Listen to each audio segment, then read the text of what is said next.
महादेवी हत्तींना मुकेश अंबानी त्यांच्या वनतारामध्ये घेऊन गेलं। त्याचं खरं कारण बऱ्याचशा लोकांना माहिती नाही।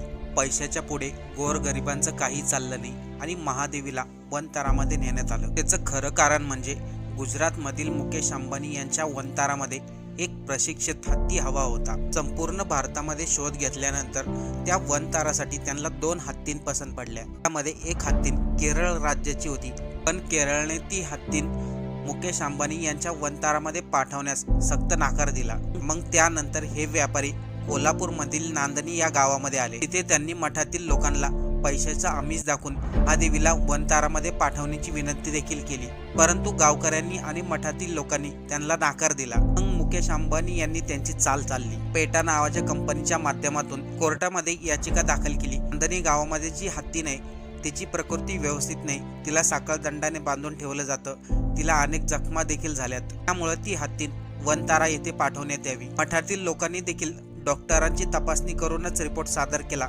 माधुरीला कोणत्याही प्रकारचा आजार नाही आणि ती एकदम ठणठणीत आहे। पण अंबानीचा पैशापुढे कोणाचंही काही चाललं नाही आणि अखेर माधुरीला वनतारामध्ये पाठवण्यात आलं।